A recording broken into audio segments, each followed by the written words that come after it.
বীরভূম সিউড়ি হাসপাতালের জরুরি বিভাগে জমে নোংরা জল, সমস্যায় রোগীর আত্মীয় থেকে শুরু করে কর্মীরা। আবর্জনার জল জমে তৈরি হয়েছে অস্বাস্থ্যকর পরিবেশ। সমস্যার কথা কার্যত মেনে নিয়েছেন সিউড়ি সুপার স্পেশালিটি হসপিটালের সুপার নীলাঞ্জন মণ্ডল।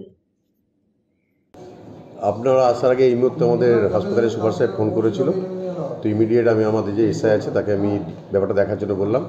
আশা করছি বিকালের 1 ঘন্টার মধ্যে এটা ক্লিয়ার করবো। কি শুনলেন আপনি? এই অ্যাকচুয়ালি হাসপাতালের যেটা আপনার টোটাল যে আমাদের চেম্বার বা ড্রেনের যে সিস্টেমটা, ওটা নিজস্ব সিস্টেম ওদের। এবার পৌরসভা থেকে আমি অ্যাকচুয়ালি আমাদের আর্গেনিস মিটিংয়ে আমাদের 4টে লেবার পরিষ্কার ঝাড় টাড় দেওয়ার জন্য এগুলো করি। আমাদের লেবার দেওয়া আছে 4টে। অ্যাকচুয়ালি দায়িত্ব এটা হাসপাতালেরই, কিন্তু যেহেতু আমাদের সদরের সুপার স্পেশালিটি হাসপাতাল, আমাদের কিছু দায়িত্ব আছে।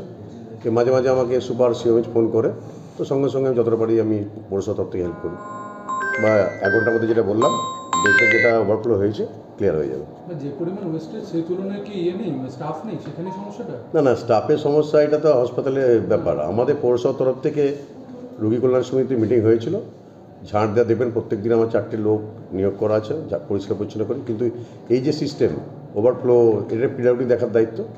তো আশা করি আমি যতটা পাচ্ছি এখন সাময়িক করে দিচ্ছি। আগামী দিন সিএমএ সুপার যেটা পিডব্লিউডির সঙ্গে বসবে, যেগুলো সিস্টেমটা আছে দেখে নেব। সিউড়ি সুপার স্পেশালিটি হাসপাতাল সুপার জানিয়েছেন যে এসটিএফ যে ট্যাঙ্কিটা করা হয়েছে, সেই ট্যাঙ্কটা যদি পৌরসভার পক্ষ থেকে যদি পুরোটা পরিষ্কার, অলরেডি কিছুদিন ধরে আমাকে এটা ফান্ডে ব্যাপার আছে, আমি অলরেডি পরিষ্কার পরিচ্ছন্ন আরম্ভ করেছিলাম। কিন্তু সিএমএইচ আউট অফ স্টেট আছে এবং বাইরে, আমাকে বলেছে এসে ইমিডিয়েট এর ব্যাপারে বসবো। আগের মিটিংয়ে যেটা আমাদের রোগী কল্যাণ সমিতি মিটিং হয়েছিল, এখন অবধি কিছু প্রবলেম, টেকনিক্যাল রেজুলেশন সই হয়নি। ওই জন্য আমরা একটু যেটা আমরা নতুন একটা ডিপিআরে একটা কিছু কাজ করতে চলেছিলাম, সেটা এখনও পাইনি হাতে। তো আশা করি এটা সমস্যা মিটে যাবে খুব তাড়াতাড়ি। জল ঢুকে গেছে, তাতে সমস্যা করছে রোগীরা, কি কন্ডিশন বা কি দেখছে? এই সমস্যাটা বেশ কয়েকদিনের সমস্যা। এটা নিয়ে বহুদিন থেকেই আমরা এর পেছনে চেষ্টা করে যাচ্ছি। যেটা হচ্ছে ব্যাকফ্লো হচ্ছে, মানে টোটাল 10তলা বিল্ডিংয়ের যে আউটলেট রয়েছে, মানে বাথরুমের যে আউটলেট রয়েছে এবং জেনারেল ড্রেনের যে আউটলেট রয়েছে, সেই আউটলেটটা গিয়ে আমাদের এসটিপি ট্যাঙ্কে গিয়ে পড়ে। মানে সুয়েজ ট্রিটমেন্ট প্ল্যান্ট যেটা রয়েছে সেই প্ল্যান্টে গিয়ে পড়ে, এবং সেই প্ল্যান্টটাকে ক্লিন করার দরকার। সেটা বহুদিন থেকে ক্লিন করা হচ্ছে না, কারণ এটা ফেলার মতো কোনো জায়গা আইডেন্টিফাই করা যাচ্ছে না। এবং এটা নিয়ে আমাদের মিউনিসিপ্যালিটির সঙ্গে কথাবার্তা হয়েছে, তা ওনারাও কয়েকদিন হেল্প করেছেন। এখনও পর্যন্ত পুরোপুরি ক্লিন হয়নি, যার জন্য যেটা হচ্ছে যে এসটিপি প্ল্যান্টের ওখানে টোটালটাই ভরে গিয়েছে। তারপরে কি হচ্ছে যে আমাদের তো রোজই জেনারেট হচ্ছে, ওয়েস্ট জেনারেট হচ্ছে 10তলা বিল্ডিংয়ে, অত বড়ো বিল্ডিংয়ে রোজই ওয়েস্ট জেনারেট হচ্ছে। তো সেটা গিয়ে এসটিপি প্ল্যান্টে গিয়ে যে জমা হবে, সেখানে যেহেতু ব্লকেজ হয়ে রয়েছে, মানে লিফট করা হচ্ছে না, তোলা হচ্ছে না, যার জন্যে এটা পুরোটাই ব্যাকফ্লো হচ্ছে। আমাদের এমএসসিএলের যারা ইঞ্জিনিয়াররা রয়েছে তাদেরকে এই জিনিসটা বলা হয়েছে, তারাও বিষয়টাকে দেখছে। কিন্তু আলটিমেট হচ্ছে এসটিপিটা ক্লিন না হলে এটা খুব মুশকিল হয়ে যাচ্ছে। যে আর এখানেও বেশ কিছু ইস্যু রয়েছে। সেখানে হচ্ছে যে এসটিপির টোটাল যে ক্যাপাসিটি, সেইটা টোটালটা ক্লিন করতে বহু গাড়ি, মানে এটা মানে আমার আইডিয়া নেই কত গাড়ি মানে করা হবে। প্রায় 40 ফুট বাই 20 ফুট এরকম, এবং হাইট প্রায় 18-20 ফুটের মতো হবে। এরকম একটা রুমের মধ্যে, মানে একটা ট্যাঙ্ক বা এসটিপি ট্যাঙ্কের মধ্যে এটা পুরোটা জমে রয়েছে। তো সেটা ক্লিন করতে হবে, বহু ট্রিপ লাগবে, এবং আমাদের মিউনিসিপ্যালিটিতে যে গাড়িগুলো রয়েছে সেগুলো এখনও ক্লিন করতে হবে। ক্লিন করার পরে তারপরে ব্যাকফ্লোগুলো হবে। এটা বহুদিন থেকেই চলছিল, ইদানিং সেটা হয়তো বাড়াবাড়ি হয়েছে। বা ইমিডিয়েট যেটা করতে হবে সেটা ইঞ্জিনিয়ারদের সঙ্গে কথা বলেছি, যে জায়গাটাতে ড্রেন থেকে ওভারফ্লো হচ্ছে সেই জায়গাটার ব্লকটা সরাতে হবে, এটা ইঞ্জিনিয়ারদের সঙ্গে কথাবার্তা হয়েছে, সেটা ওরা দেখছে এবং ওরা চেষ্টা করছে।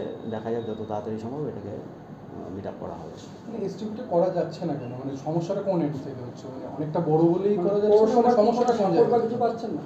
হ্যাঁ, না আমরা যখন বলছি তখন এসে করে দিয়ে যাচ্ছে, কিন্তু এখনও পর্যন্ত ক্লিন মানে কমপ্লিট ক্লিনিংটা হচ্ছে না। সেটা অসুবিধাটা কোন এন্ড থেকে হচ্ছে, মানে কী প্রবলেম? আমরা আমাদের দিক থেকে জানিয়েছি, এইবার সেটা হয়তো মিউনিসিপ্যালিটির এন্ড থেকে গাড়ি বা কোনো, আমি সেটা বলতে পারবো না। দায়িত্ব কি মিউনিসিপ্যালিটি পরিষ্কার করা? না, আমরা জায়গাগুলো দেখিয়ে দেবো, মিউনিসিপ্যালিটি নিয়ে গিয়ে লিফট করবে, মিউনিসিপ্যালিটি নিয়ে গিয়ে হচ্ছে বাইরে ফেলবে আর কি, সেটা মিউনিসিপ্যালিটি সেটা মিউনিসিপ্যালিটি করবে আর কি। লাস্ট কতদিন আগে হয়েছে? ক্লিন কিন্তু টোটাল হয়নি, লাস্ট হয়েছে দিন 10 আগে, কিন্তু তখনও টোটাল নয়, যার জন্য হচ্ছে এটা বহুদিন থেকে হচ্ছে। এবং এটা শুধু হচ্ছে এটা ওভারফ্লো হচ্ছে বলে জিনিসটা চোখে আসছে। 4তলা 5তলা পর্যন্ত কিন্তু ড্রেন ব্লক হয়ে রয়েছে, এবং সেখানেও কিন্তু পেশেন্টদের বেশ কিছু সমস্যা হচ্ছে। এবং আমি নিজে যখন রাউন্ডে গিয়েছিলাম সেখানে গিয়েও দেখেছি যে দুর্গন্ধ বেরোচ্ছে, এবং ইঞ্জিনিয়াররা কিন্তু একই কথাই বলছে যে যেহেতু ব্যাকফ্লো হয়ে উপরে উঠে যাচ্ছে, মানে যে কোনো সময়, মানে এটা যেটা হলো যে এটা হচ্ছে ফেটে গেছে, মানে ব্যাকফ্লোর যে প্রেশারটা থাকে দিনের পর দিন প্রেশারে থাকতে থাকতে, এটা ইঞ্জিনিয়ারদের যে এক্সপ্লানেশন সেটা, সেই প্রেশারটা নিতে না পারে তারপরে ফাটছে। এখন নতুন পাইপ লাগাতে হবে, তারপরে ক্লিনিংটা আগে করতে হবে, নাহলে ব্যাকফ্লোটা থেকে যাবে। হায়ার অথরিটিকে জানাচ্ছেন কিছু?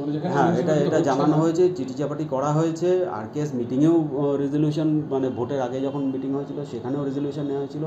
এই সমস্যাটা বেসিক্যালি সমস্যাটা হচ্ছে, মানে প্রথম যখন বিল্ডিং করা হয়েছিল তখন যে এটা আউটলেটের ডায়ামিটার সেটা হচ্ছে ন্যারো ডায়ামিটারে করা হয়েছিল। আমাদের এত বড় বিল্ডিংয়ে যে ডায়ামিটারের পাইপলাইন, আউটলেট পাইপলাইনের ডায়ামিটার দেওয়ার কথা সেটা দেয়নি।